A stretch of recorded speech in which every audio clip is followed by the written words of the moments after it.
Hollywood, California, the Lux Radio Theater presents Stella Dallas with Barbara Stanwyck, John Bowles, Anne Shirley, and Barbara O'Neill.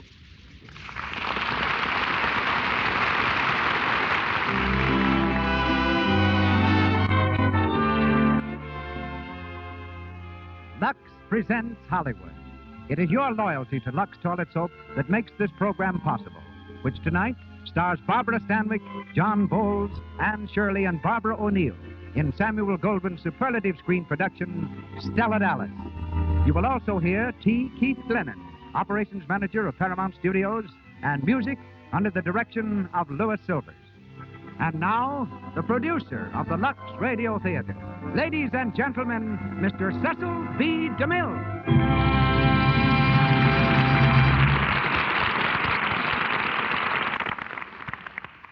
Greetings from Hollywood, ladies and gentlemen.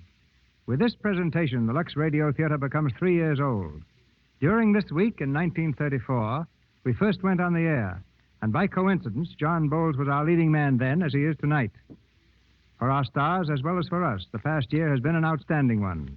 It's been Mr. Bowles' busiest and most successful year on the screen. Anne Shirley has acquired stardom and a husband. And Barbara Stanwyck has at last come into her own through her magnificent performance as Stella Dallas, which she repeats tonight. I know of no one in Hollywood who merits success more than Barbara. Born in a poor section of Brooklyn, she lost both parents while still a child. Living with 10 different families, whichever would take her in, she never knew what a home was. At 13, she was earning her own living as a clerk. 2 years later, she was a dancer, and her first glimpse of success came with a stage role from David Belasco, who changed her name from Ruby Stevens to Barbara Stanwyck. Now on top, Barbara can at last indulge a lifelong ambition. She's purchased a farm in the San Fernando Valley and will spend her off-screen life raising horses. Our story was written 15 years ago by Olive Higgins Prouty and was brought to the screen by my partner of 25 years ago, Samuel Goldwyn. As in the film, we hear Mr. Bowles as Stella Dallas, as Stephen Dallas, Anne Shirley as Laurel, Barbara O'Neill as Helen Morrison, and, of course, Barbara Stanwyck as Stella Dallas. And now one of the year's greatest pictures comes to the air. The Lux Radio Theater presents Stella Dallas with Barbara Stanwyck, John Bowles, and Anne Shirley.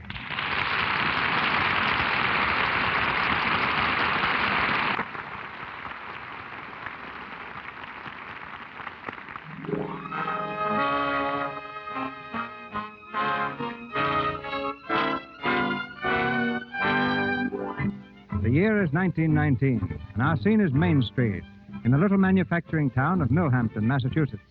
It's 10 o'clock Sunday evening, and the picture at the Bijou Movie Palace has just finished. In the crowd, drifting out through the lobby, is Stephen Dallas, assistant manager of the town's factory. And at his side, walking as close to him as she dares, is Stella Martin. Stella looks happy and very proud as the mill hands greet their young executive. Dallas? Evening, Joe. Hello, boss. How are you, Harry? How do, Mr. Dallas? Hello, Stella. Hello. That's the second time this week. I saw them together in the drugstore the other night. You mind your own business. Oh, gee, I'm sorry, Mr. Dallas. Oh, come on now. You've got to get home.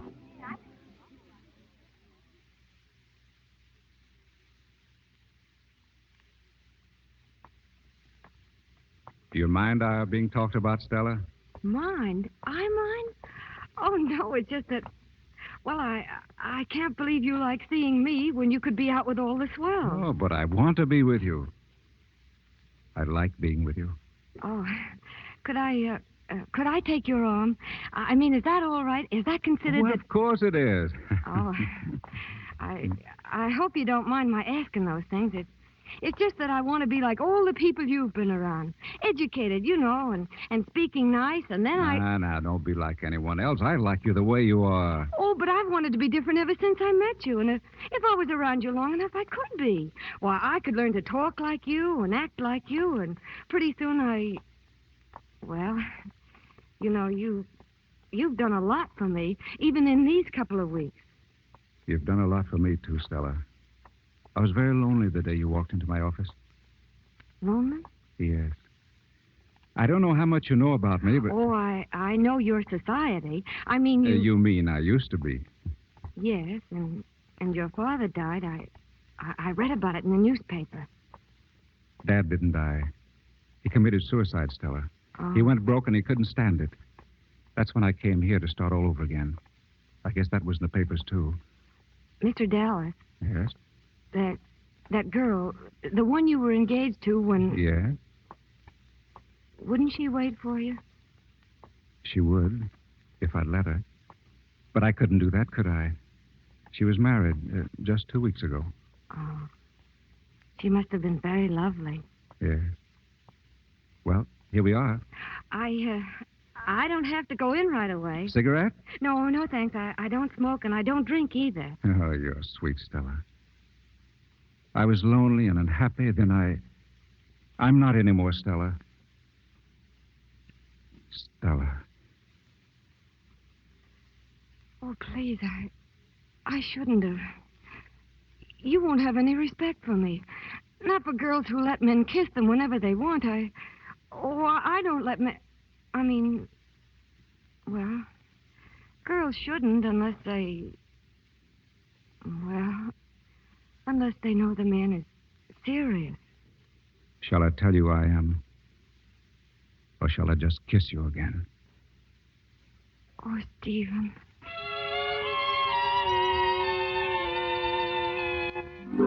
It's in the paper. Stephen Dallas weds Millhampton girl. Gee, wouldn't you just know she'd hook the best? What do you know about this? Mr. and Mrs. Stephen Dallas were just admitted to membership in the River Club.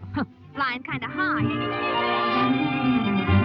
The boys at the mill are congratulating the Stephen Dallases on the birth of a new baby girl. Well, the popular new manager and Stella Martin were married a year ago.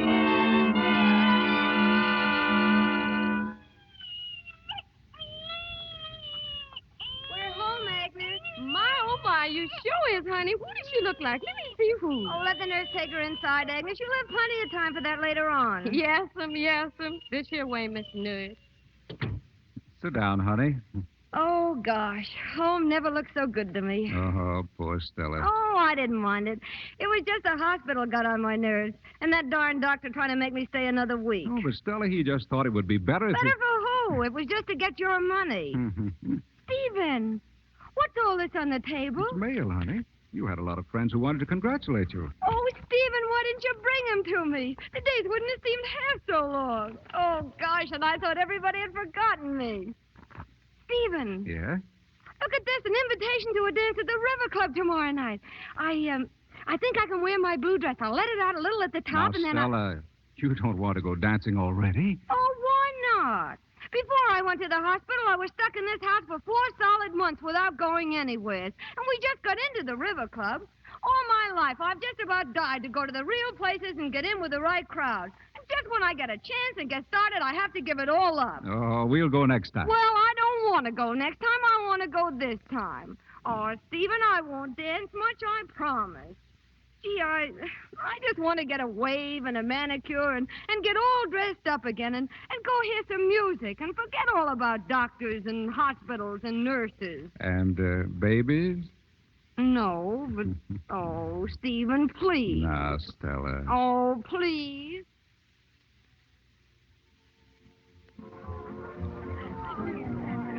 Who is that dancing with Mrs. Dallas, Stephen? I really don't know. He's very good. Who is he, Joyce?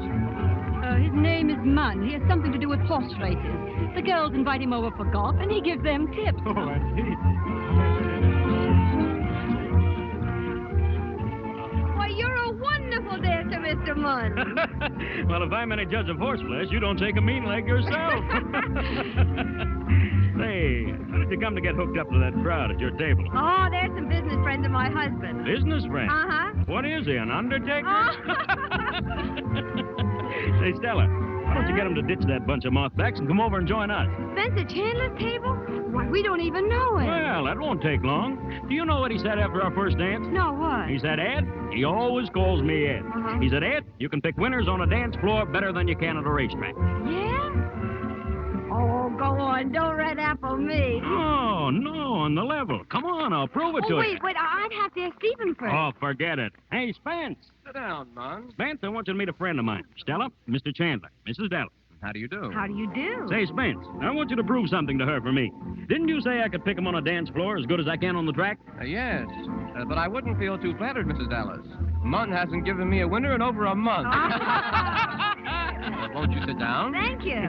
Or would you rather dance? Why, yes, I guess I would. Fine. Well, Stella. Oh, Stephen, come here. Stephen, this is Mr. Munn. Pleased to meet you. And Mr. Spencer Chandler. How do you do? How do you do? Mr. Chandler just asked me to dance. You don't mind. I'm sorry, Mr. Chandler. My wife's just out of the hospital. She ought to be home in bed. And that's where she's going. We'll hurry then. Come on, Mr. Chandler. Stella. Hey, Dallas, you wouldn't like to sit down and have a little snifter, would you? No, thank you.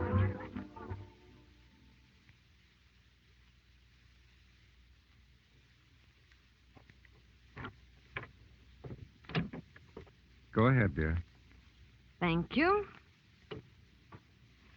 Well, you can start the lecture now that we're home. What have I done this time? Go ahead, begin. Stella, I asked you not to wear those earrings and that cheap imitation necklace. You took them off, you agreed, and after we got there, you came out of the dressing Now, room. Stephen, I'm perfectly willing to let you tell me how to act. But please don't give me pointers on how to dress. Allow me at least to know more about one thing than you do. After all, I've always been known to have stacks of style. You should have heard Ed Munn, and he's been around a bit, too. He's traveled further, and he's... Now, All right, then, Father, whichever it is, I don't care. Gosh, I have to think twice every time I open my mouth. And Spencer Chandler didn't seem to have to turn the other way either. And he only happens to be one of the Chandlers. Stella, please, don't say things like that. Remember, you're my wife now. Oh, and can't look at another man. That isn't the point at all. Oh, that's a laugh. An affair between Spencer Chandler and I. Well, I am coming up in the world. Stella, won't you try to understand? The fake jewelry's not important. None of these things matter in themselves. But what's to become of us? That is important. Yes, Stephen. Stella, why did you marry me? Oh, because I was crazy about you, silly, and I still am, only you just don't seem to ever Once, a long time ago, you said you were crazy to learn everything, become someone, didn't you? Yes, Stephen. Please listen to me. I'm only telling you this because I love you. Stella, the firm wants to send me to New York to handle the sales department there. I want to go, and I want to take you with me. But I want you to make an effort. I want you to try to be, well, what you wanted to be. Give up a few things for me and try to adapt yourself. Adapt myself? Give up a few things? Well, what have I been doing ever since I met you? And I'm getting a little sick of it, too. How would it be for you to do a little adapting for a change? I don't see you giving up anything. And I'll tell you one more thing. I'm not going to New York. I'm certainly not going to leave here just when I'm beginning to get in with the right people. Now, Stella... You go on and go to New York. I'm going to stay here.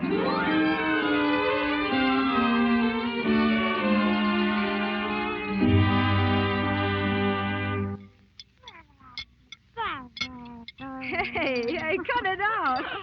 Oh, here, I'll feed you myself. She sure is getting big. Cute, too. Isn't she? You know, Carrie, I used to think girls at the mill were crazy when they got married and right off the bat started having kids. But honest, Stella, would you want any more? Sure, if I could have another one like her. Gee, she's been a regular pal to me. You know, since Stephen's been away in New York so much, I hardly know I have a husband. Why, he's only been home 3 times this summer. And then it was only on account of her. He's crazy about her. And who wouldn't be? Now, who's that? Edna? Oh, where is that girl? All right. Hi! Why, Ed Munn! Well, is that all the welcome I get? Ed, of all people! Oh, gosh, I'm glad to see you. Well, I'm glad to see you. Come on in. Thanks. Stella, this is my friend Charlie. You remember Charlie? Yeah, how are you? Hi. Come on inside. Hey, Carrie, look who's here. Well, for heaven's sake! Hello, Carrie. Hello, Ed. Hello, Charlie. Hi. Well, will you get a load of that kid? Has she grown or am I crazy? Oh, Lolly, darling. You remember Uncle Ed, don't you? Well, I remember you. You want something to drink, Ed? Sure. And if you don't mind, I'll peel this coat. Yeah, go ahead. You still play the piano, Charlie? Yeah, I guess so. Hey, where you been hiding still? I haven't seen you. Oh, gosh, Ed, I haven't been out of this house for 2 months. Huh? You been sick? No, but... Oh, I don't know. I don't seem to get any fun out of a good time anymore. All the time I'm out, I'm I'm thinking of her and what she's doing and how soon I can get back to her. Well, here's hoping I'll always be around at the right time. Oh. Say, can I pick the kid up? Yeah, go ahead. Oh, ho, ho. Come on, dear Uncle Ed. That's a girl, Laurel. Come on.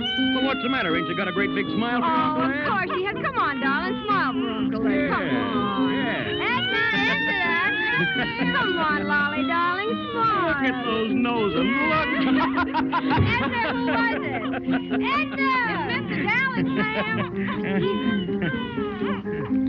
Hello, Stephen. Hello, Stella. Oh, you remember Mr. Munn How do you do? and Carrie Jenkins? Oh, how do you do? How do you do? Well, I think I'll be getting along. Oh, all right. That's a fine baby you got there, Mr. Dallas. Thank you, I think so. I gotta be going too, Ed. Me too. Just a minute. I'll see you to the door. Forget it. We won't get lost. Well, so long, Stella. Bye. Goodbye, Mr. Brown. Well, Stephen, sit down. Stella, I can't have our child living this way. Oh, what's wrong this time? It's not just this time. It's every time I come. What do you mean? Because there was a couple of drinks? Well, what's wrong with that? Coming in here with that icebergy way of yours. I'm sorry. I didn't mean to be rude, but she's my child, too, and I won't have this. I haven't wanted to take Laurel away from you, but if Take you... her away from me? What are you talking about? Here, darling, come to your How daddy. dare you say such a thing? Give it to me. Stella. Give it to me, I say. Stella, please, you Watch mustn't out, do you're this. hurting her. Get out of here. Stella. Get out, I say. Oh, did he frighten Mommy's little girl? Don't you cry. Mommy's right here. Mommy won't let anybody hurt you. Yeah, dear. Oh, darling. You're here with Mommy, and nobody in the whole world is ever going to take you away.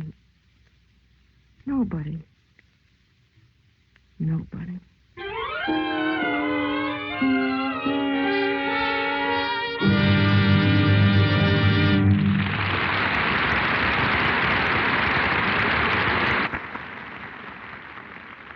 Before continuing with Act Two of our play here in the Lux Radio Theater, let's drop in for a moment at the publicity office out at one of the major studios. A publicity man is in conference with a very charming young lady, one of Hollywood's leading fashion editors. You mean girls are going to look more girlish than boys this year? Yes, that's it exactly. For instance, they're using richer furs, and the lines of coats and dresses flow more. They're more graceful. The whole idea is to create a softer effect. Oh, I think that's a lot of rot. Men don't want women to be soft anymore. They want them to be able to take it. That may be so, but they do want them to look soft. They want women to wear pretty clothes, keep their hair nicely waved, and to have lovely, soft skin. You men are very demanding, you know. You're certainly right on complexion. I saw a woman around here yesterday. She had beautiful clothes. Even the hat wasn't bad. But I couldn't go for that complexion. I feel awfully sorry for a woman like that. If she'd only known about Lux toilet soap. You hear plenty about Lux soap around here. Most all our stars use it. Evidently, you think it's pretty good, too. I certainly do. It's the best way I know of to guard against cosmetic skin. You know, actually, lots of women ruin their own looks. They don't remove dirt and stale cosmetics from their pores thoroughly. Well, we use that soap out home. You know, it works up a swell lather, even in hard water. I know, and it's an active lather that keeps pores from getting choked. And if 9 out of 10 screen stars say that, well, that's the way to keep your complexion soft and lovely. That's all the recommendation I need to use Lux toilet soap, too. Now, Mr. DeMille. We continue Stella Dallas, starring Barbara Stanwyck, John Bowles, Anne Shirley, and Barbara O'Neill. 12 years have passed, during which Stephen Dallas and Stella have been living apart. A few days before Laurel's 13th birthday, Stephen is standing at the book counter of a New York department store. Nearby, a well-dressed woman and her 3 small sons are examining the contents of the toy counter. The woman is Helen Morrison, the girl to whom Stephen was once engaged. She turns toward him suddenly, and their eyes meet with a look of pleased recognition.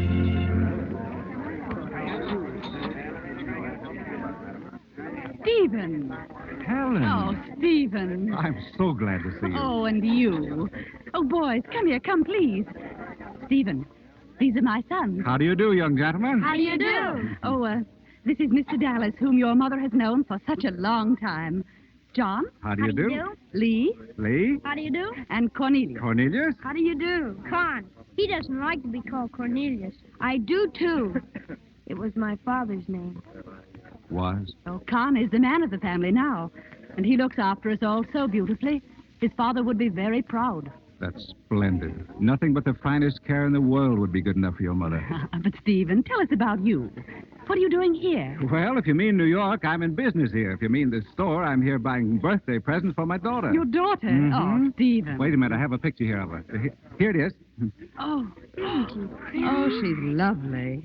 When may we meet her and her mother? They're not here. You see, Laurel goes to school up near Boston, and her mother spends all of her time with her. Oh. Oh, well, I have so many things to hear and to tell. Can you have lunch with us? Well, I should be back at the office by now. Oh. We'd be glad to have you, Mr. Dallas, if you don't mind carrying your own tray. John's been saving up for a whole month in order to take us out for lunch. Really? It's his treat. How about it, Mr. Dallas? Yes, Stephen. Well, I guess I can't refuse an offer like that. No. Oh, Mr. Dallas. Come on, fellas. If you run short, John, I'll lend you a couple of dollars. Gee, thanks.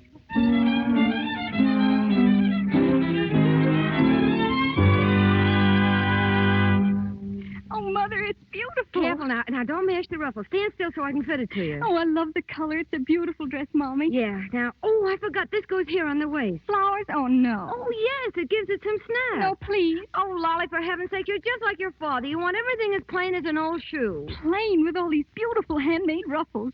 Oh, just you wait till Dad sees it. He always notices my dresses. Yeah? Oh, what did he say in his letter? Anything? Just that he's expecting me during vacation, and we're going to have more fun than last time, he says, because we're going visiting. Where? Oh, I guess you know her, too, an old friend, Mrs. Morrison. Morrison? You do know her. Not me. Take off the dress and let me get to work on it. Watch out for the pin. Come on now, pull it over your head. What's going on in there? Come on in, Ed. No, Mother, wait till I get out. Molly. Say, what is this, the Follies dressing Mother, room? please. Oh, what's the matter? You shouldn't see me like this. Oh, for heaven's sake, Ed's known you since you were knee-high. Yeah, and even less than that. Now, what have you got to hide from your Uncle Ed? Come on, give us a kiss. Mother, make him stop, Ed, please. stop. Come on now, come on. No, let me alone. Let me alone.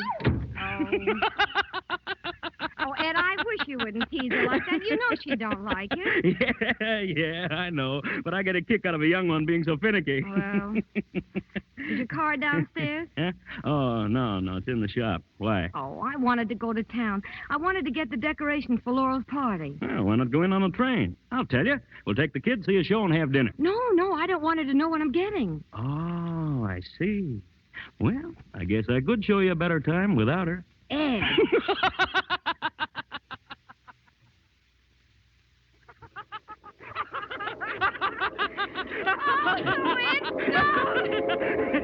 You see those two old dames when I put the itching powder on? Stop it, Ed. You're killing me.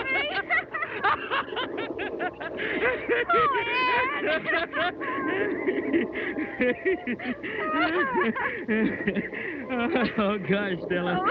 We have a lot of laughs, don't we? Oh, I got a pain from it. Say, Stella. What? Stella, why don't you scratch that first entry of yours and give somebody else a chance? Honest, I'd do anything in the world. Please don't, Ed. It's like I told you. It's not personal, only Well, I don't think there's a man living that could get me going anymore. Oh, I don't know. I guess Lolly just uses up all the feelings I got, and I don't seem to have any left for anybody else. You got plenty for me, Stella. Why can't we go on as we are? Gosh, I don't know what I'd have done without you some of the times when Lolly was back with Stephen. You're such a good sport and such a lot of fun, but I guess you know what you're doing. I guess I do, Ed.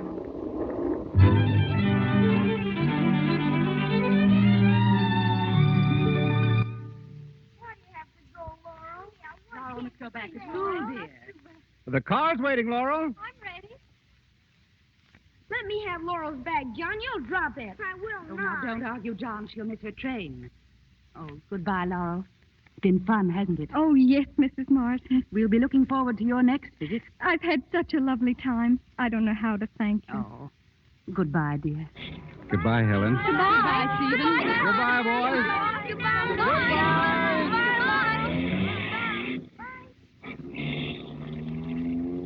Oh, Daddy, aren't they the nicest boys? I think so. How did you like Mrs. Morrison? I think she's the loveliest lady I ever knew. Do you, Laurel? Do you really? Oh, of course except my mother.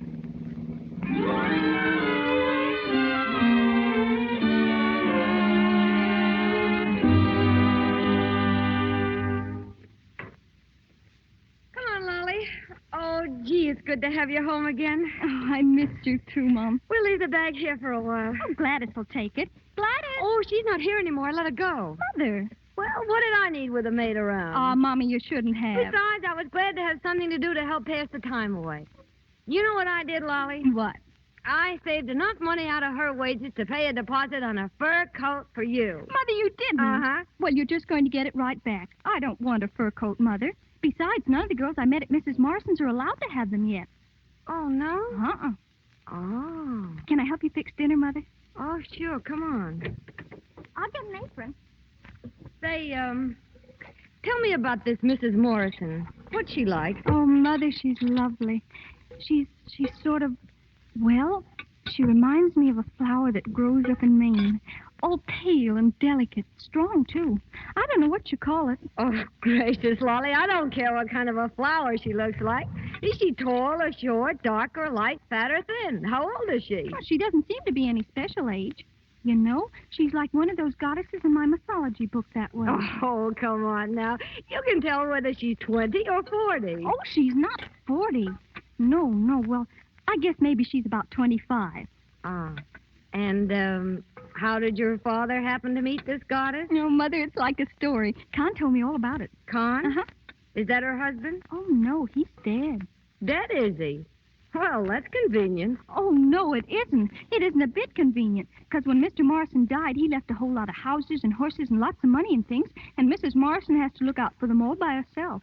You know, she said she wouldn't know what to do without Father to help her and advise her. Yeah, I can just imagine. Oh, I just remembered. I've got some snapshots of her. Oh, no, Lolly, I just want to look at you. Oh, but, Mommy, I want you to see her. She's so beautiful. Oh, Lolly. You'll be crazy about her. her. Not now, Laura. We'll look at the snapshots after. This is one of me and Con. Yeah, hand me that bottle of hair bleach, will you? Here. And look, this is Mrs. Morrison. You know, the funny thing about her is she's not only beautiful when she's all dressed up, but even when she wakes up in the morning. Yeah? Well, with her money, she don't have to worry about her looks.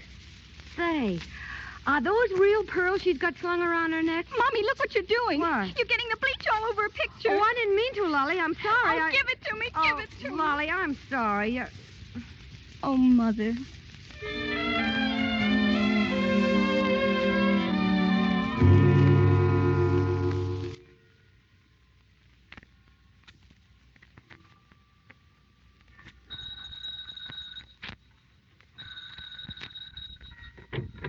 Daddy. Merry Christmas! Oh, Daddy, I'm so glad to see you. Oh, please come in. Where's your mother? She's getting dressed. When she heard you were coming, she... Oh, here, let me take your coat. Now, wait a minute.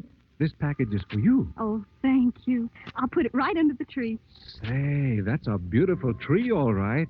And a very beautiful young lady. Do you like my dress? Mother copied it from one we saw in the window of a shop in Boston. Mm-hmm. You can hardly tell the difference. It is pretty, isn't it?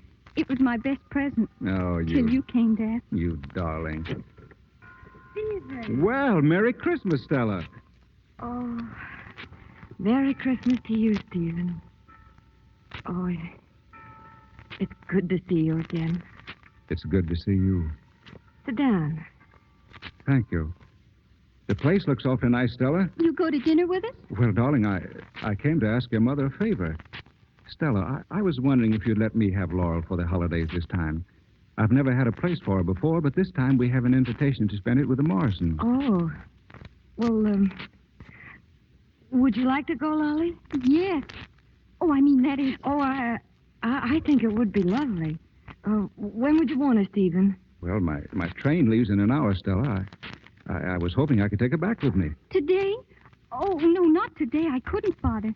Mother and I had something all planned. Well, yes, we did, but, we could do that any time.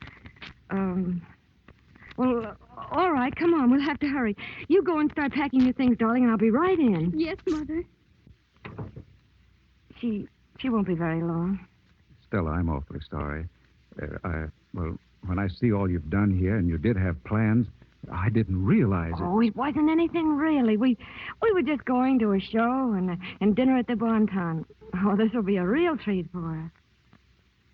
Oh, it's been so long since I've seen you. How have you been? Well, thank you. And you? Oh, fine. That's good. It's too bad your train leaves so early. Stella, I've been thinking. I don't know why it didn't occur to me before, but there's no earthly reason in the world why you should spend a day all alone just because I've been selfish and thoughtless. There must be a later train. Oh. Where's the telephone? Shall we call and see? Oh, yes. Please. The phone's out here in the hall. Let me see now. Oh, here's the number. Beacon Hill 3700, please. Hey, Ed. I fooled you, didn't I? You put me out of the back way, and I went all the way around and came right in here. Oh, Ed. Say, listen, just where is all this company that I'm being kicked out because of? Because I'm going to tell you this. Oh, I beg your pardon, Mr. Dallas. I guess... Oh, gee, I'm sorry, Stella. I didn't mean to... I guess, well, I guess I'll go now, Mr. Dallas. I'll go. He had a little too much Christmas, I guess. He was here a little while ago and brought a turkey, and I had a terrible time getting rid of him. What did you find out about the train? Stella, I'm afraid it would be too late. Oh, I see. I'm all ready. Was I very long, Dad? Not at all, darling. Goodbye, Stella. I'll take good care of her. Goodbye, Stephen. Goodbye, Mother. Bye. Oh, thank you for letting me go. Merry Christmas, Mommy. Goodbye. Lolly. Oh, Lolly.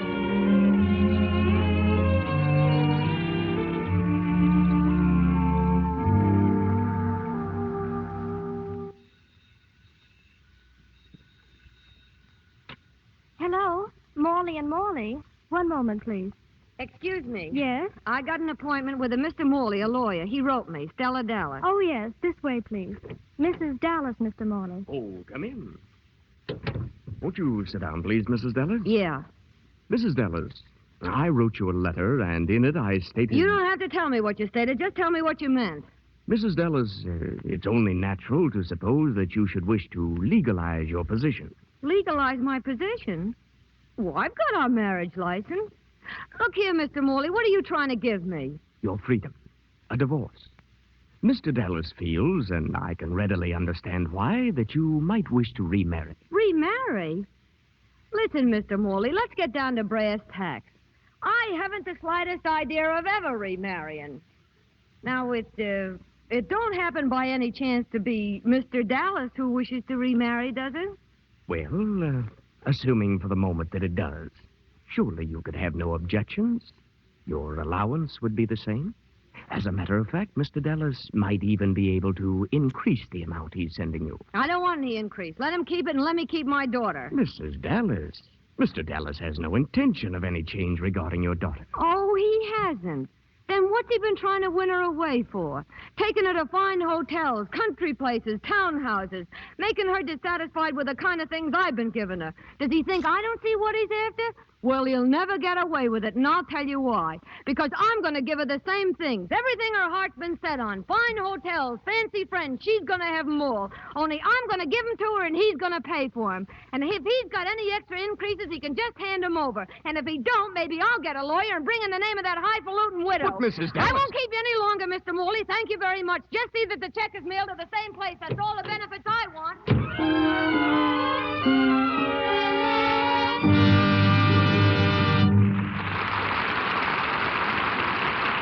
We pause for station identification.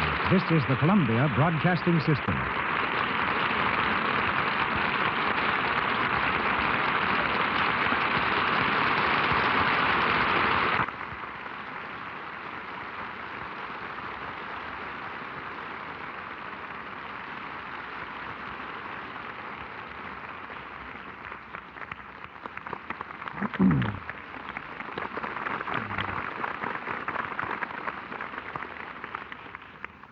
In this pause between the scenes of Stella Dallas, we take our weekly glance into things intimately Hollywood. This week, we're going to catch a glimpse of the workings of a motion picture studio. As operations manager of Paramount, our guest is chief of a studio police force of 55 men. He supervises the building of scenery for every Paramount picture. He has charge of the restaurant where the stars eat and controls an army of 2,000 craftsmen representing 125 different trades. It's his business to see that a script girl gets a new pencil or Frank Lloyd an 1870 steam engine. He'll order the construction of a fleet of battleships one week and the erection of a carnival set the next. He's a practical magician who sees that studio ideas become realities. His name is T. Keith Glennon, and he talks to you now. Thanks, CB. But there's one more job I do that you didn't mention, a job that makes me feel quite at home here. I've heard a lot of people from Paramount mention Lux toilet soap on this program, but I'm the one who sees that it gets there, especially in the dressing room of the stars. And judging from what they tell me, it is certainly a remarkable soap. However, the real work at the studio isn't done by me, but by the army of 2,000 you mentioned, and the credit should go to the men who directly supervise the activities of these craftsmen. They can make or secure about everything a director can dream up. And believe me, when a director bears down, he can certainly do some dreaming. Well, that's why we have men like you, Keith, to make our dreams come true. Thanks. It's getting the unusual things done that make this job interesting. Like finding that locomotive? Exactly. Mr. Lloyd needed a genuine 1870 locomotive for Wells Fargo. We finally found what he wanted in Nevada. It hadn't been used for 13 years and was partly dismantled. We bought it, but that only started our problem. Yes, you could hardly wrap it up and send it home. Right. We had to get a license from the Interstate Commerce Commission, pass government tests, and secure another license permitting us to operate the engine for motion picture purposes. But without tracks, the engine didn't do us much good. So we made a deal with 2 railroad companies, each of which will operate it for us whenever we need it. It's seen only for a few moments in Wells Fargo, but I'd say our efforts were worthwhile, for already 2 other studios have rented it. Well, at least I haven't given you that much trouble with the Buccaneer. Oh, no? Instead of a train, all you asked for was a fleet of warships, a parrot that could talk French, and a dog that could walk the plank, and a few other odds and ends that took us months to find. And if that aviator doesn't stop practicing skywriting above my set, I'm going to ask you for an anti-aircraft gun. We took care of that fellow this morning. Paramount, you see, is on a direct line with local airports, which means we can't stop planes from flying over the studio and ruining a certain amount of soundtrack. But a little persuasion with the flying field usually works. Planes don't bother us nearly as much as clouds. Last week, our weather expert reported a black cloud over Pasadena was heading our way and might spoil the light for Mr. DeMille. We warned Mr. DeMille, but it didn't faze him a bit. All he said was to hurry up and head the cloud off toward Long Beach. And to my amazement, you did it. Yes, the only request we haven't been able to fill in recent weeks is that of W.C. Fields. We had to supply him with a kiddie car for the big broadcast of 1938. But we couldn't comply with his wish that we carve the wheels out of Charlie McCarthy. Good night, Pete. Good night, thank you. Barbara Stanwyck, John Bowles, Anne Shirley, and Barbara O'Neill in Stella Dallas. Determined to give her daughter everything her father could, Stella took Laurel to a fashionable summer hotel. But Stella's gaudy style and her unpolished manner soon became the subject of amused comment. Laurel asked to leave. On the night train bound for Boston, the unsuspecting Stella lies awake in a lower berth, listening to Laurel stirring restlessly above. Some girls from the hotel come in from the adjoining car.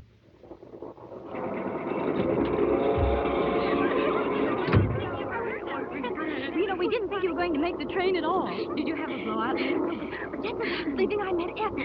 Oh, I gotta get my breath. Here, sit down. I want to tell you what Ethel told me. Do you remember that funny-looking woman parading around the grounds this afternoon? No, I didn't see her. Well, if you didn't see her... They described.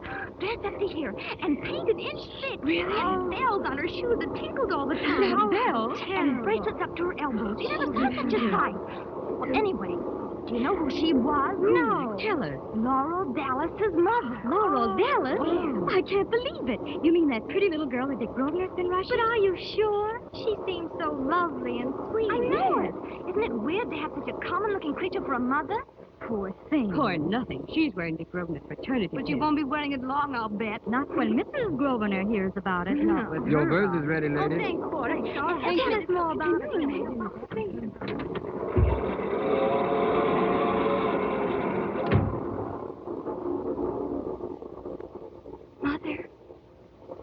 Mommy, are you awake, Mother? What? Have you been awake? Me? No. I've been sleeping like a log. Oh, Mommy, it's so lonely up there. I want to come down here and cuddle with you. Sure, honey. Sure, darling.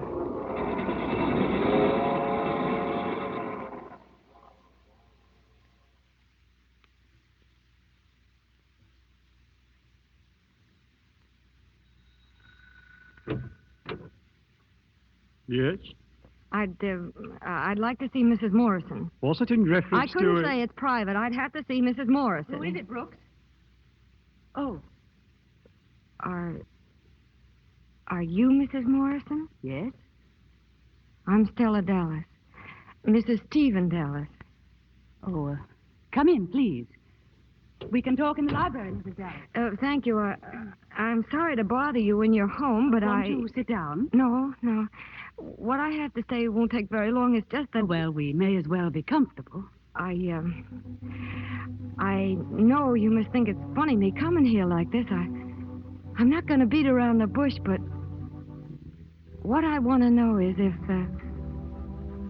if Stephen was free, if I got a divorce like his lawyer wanted, would you two get married? Yes, we would. Well, I'm sorry if it's unpleasant, but I'd rather that you knew the truth. Yeah. Well, what I wanted to know is if you and Stephen did get married, what about Laura? Would you take her too? Oh, no, Mrs. Dallas. I'm a mother, too. Do you think that I could ever deprive another mother of her only little girl? Yeah, but if the mother didn't want her, I mean, if she couldn't very well have her, if it was inconvenient. Inconvenient? Yeah, you see, Lolly's growing up now, and she's quite a responsibility. Well, I don't understand. Well, you see, it's this way. From now on, there's lots of things Lolly ought to begin having. Oh, I don't mean money, but dances and parties, good times. And really, I've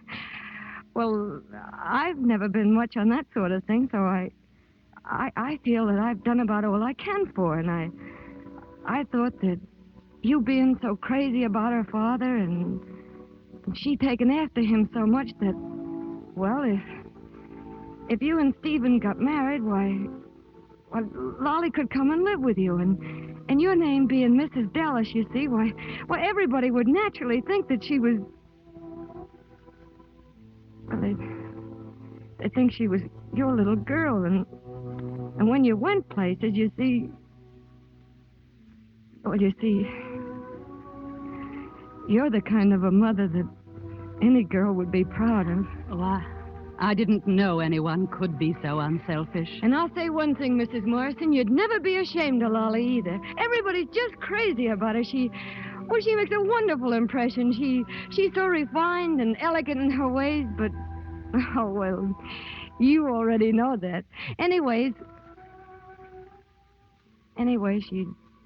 she's crazy about you already. She don't talk as much as she used to, but that's because she thinks I'm jealous or something, and I guess I was a little, but I'm not anymore. And you'll see in a little while she'll forget all about me, and it won't be any time before she loves you just like you were her real mother. And, oh, Mrs. Morrison, she's so wonderful, you don't know. Oh, I do know. And I know that it hasn't come only from her father. I have to go now. Lolly doesn't know I've come, and I don't want her to yet. She's awful funny underneath, and I've thought it all out. It'll be better to just let her come for the visit here like always, and by that time it'll all be over. The divorce, I mean, and then you can break it to her. It'll be easier that way.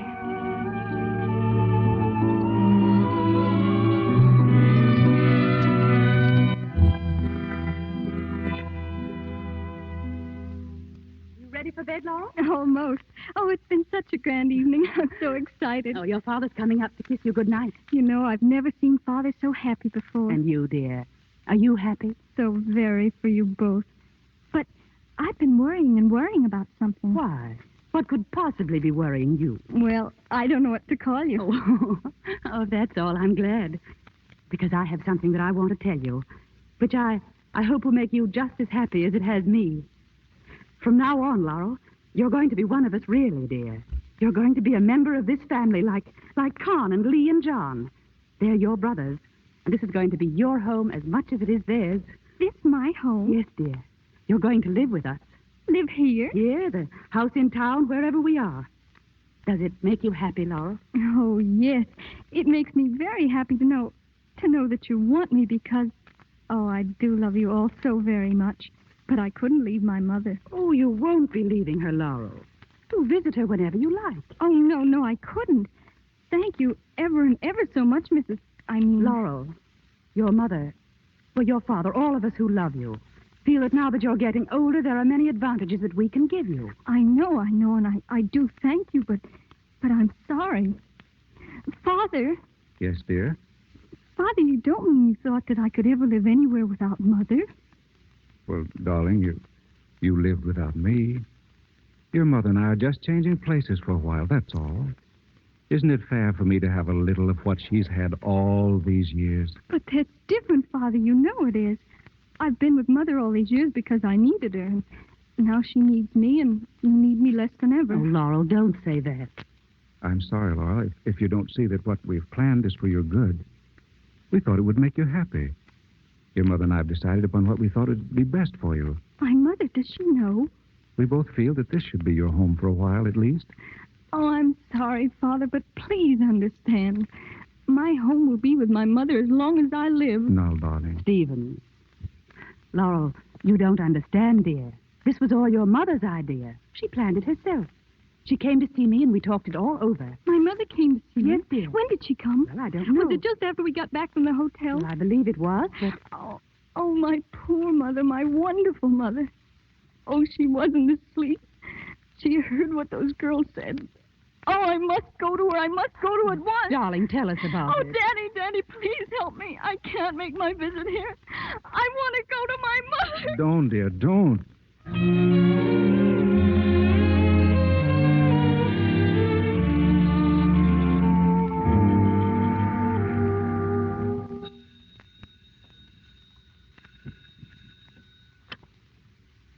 Hello? Mrs. Stella Dallas, Yeah, that's right. we have a telegram for you. Shall I read it to you? Telegram? Yeah, read it, will you? It's from Helen Dallas. Helen. Oh, It yeah? says Laurel is on her way back to you. When she was told your unselfish plan, she refused to accept it. She loves you very much. Oh. Will there be an answer to that? Huh? No, thanks.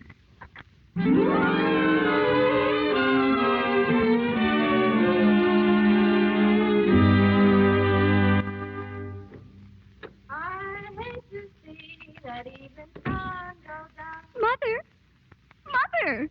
Molly! Whatever brought you back? Oh, I've been waiting here all afternoon. But I thought... Oh, Mommy, how could you think? As if I could ever live anywhere except with you. Oh, I thought you'd like it for a while. No, really, you always seem to have such a good time with your father. Oh, yes, but good times. Oh, they aren't what make you belong. It's other kind of times. It's when you've cried together and when you've been through things together. Oh, that's when you seem to love them most. It's different when... But didn't they send the telegram? They said they would. Oh, most likely they tried to deliver it and I was out. I've been on the go ever since you left. Here, put these flowers in water for me. Oh, they're lovely. Yeah, from an old admirer. Ed Munn blew into town. I've been stepping out with him for a change. Ed Munn? Yeah, and I'll put him in water. I want him all fixed nice when he gets here. Mommy. Well, are you going to do it or aren't you? You don't mean that you and Ed Munn? Oh, Lolly, give him to me. What's the matter with you? You stand there like you was watching a funeral or something. I got a couple of new records after you left. You want to hear them? Oh, boy, I don't like that one. Oh, Mother, stop it! Lolly, what did you do that for? Oh, Mommy, don't you remember? A long time ago we said, and you promised about him. Oh, Lolly, I know what you're driving at. Now let me tell you something. I Well, I've spent the best years of my life on you. A woman wants to be something else besides a mother, you know. Well, you will know when you get grown up. You can't explain everything to a child. Now go on, run along. Well, what are you waiting for? Go on. All right. All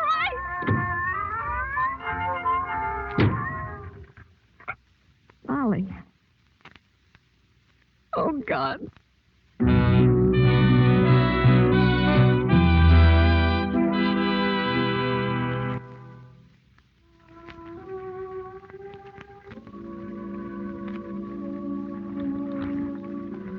Miss Laurel Dallas, daughter of Mr. and Mrs. Stephen Dallas, this evening becomes the bride of Mr. Richard Grosvenor III in a ceremony to be held in the Fifth Avenue home of her parents.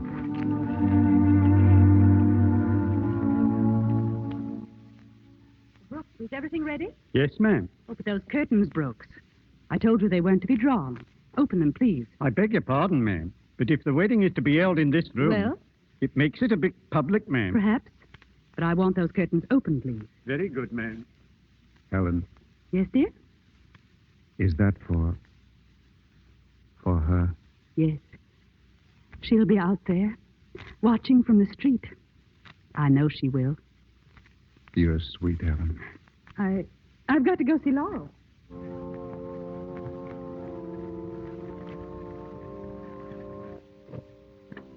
Laurel, are you almost ready? Yes. What's this? You're crying. Oh, my darling. I was just thinking. I never really thought that my mother. Oh, I thought that she would read about the wedding.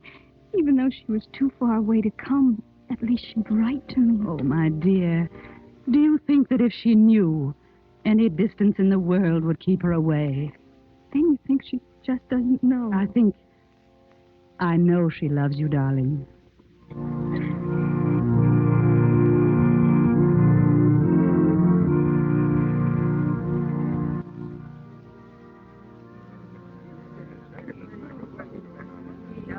Look, there's a window. You can see the whole thing. Front row seats, huh? All right. Don't shy. Break it up there. Come on. Break it up. You too, lady. Move along now. Oh, please. Please, let me stay a minute. Just let me see her face when he kisses her, please.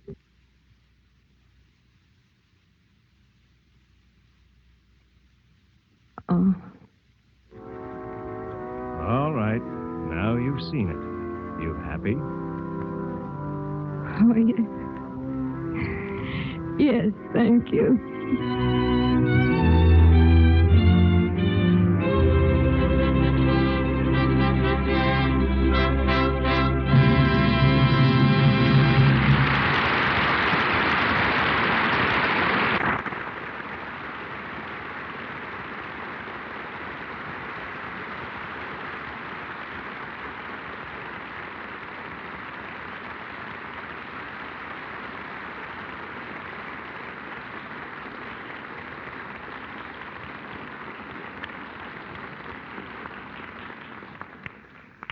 Ladies and gentlemen, our play has ended, but our stars return with Mr. DeMille in just a moment.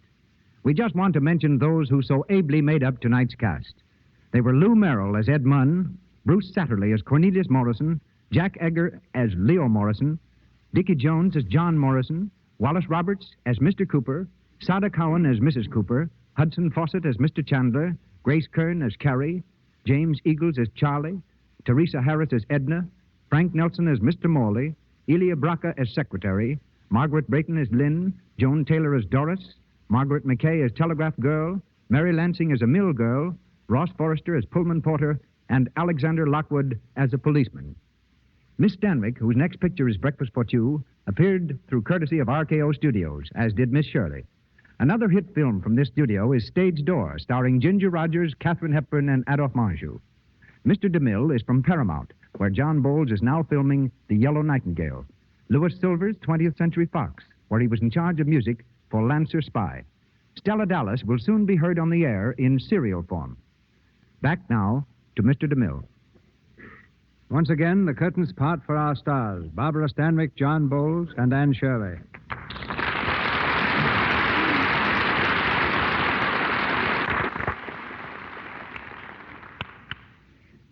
Ladies and gentlemen, I'd like to say congratulations to the Lux Radio Theater on his 3rd birthday. As for Stella Dallas, the picture in the radio play, I'm very thankful indeed to have been in it. But the real honors belong to Barbara and Ann. Barbara had to grow 20 years older and really look it. And Ann had the job of appearing as a 13-year-old girl. And I think even Ann will admit she's a little bit more than that. Well, I didn't have to use much makeup to look 13, but poor Barbara had to go around loaded down like a moving van. But I loved it. Chiefly, I suppose, because it was such a fine character part. While I've changed, I've been accused of aging players without resorting to makeup.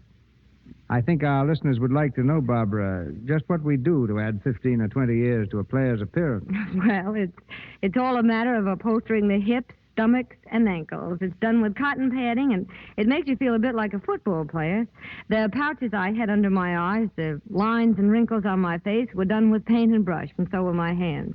I put sags in my cheeks by stuffing my mouth with rolls of cotton, just like the dentist uses when he says, "This is going to hurt us just a little." Yes, if you happen to see me in the picture, you'd swear I never was near a cake of Lux toilet soap in my life. I certainly looked awful.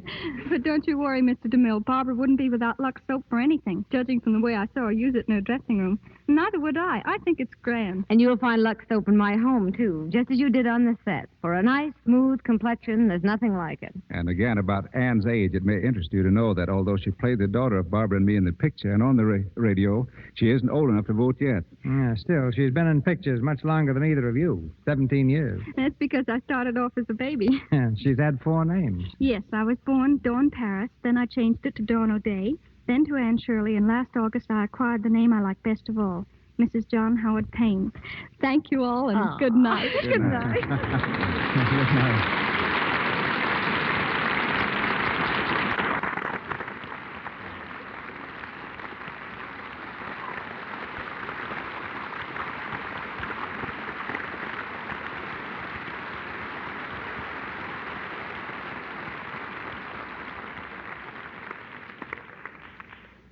And now a word about next Monday night.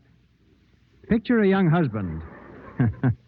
Picture a young husband who quits his job to turn writer. A young wife who becomes a dancer in order that he may eat while waiting for success. Then you have the premise of that sophisticated comedy of modern times, Up Pops the Devil. One of our brightest hits when it played on Broadway, and a great success on the screen. The play comes to our microphone next Monday night, starring Fred McMurray and Madge Evans.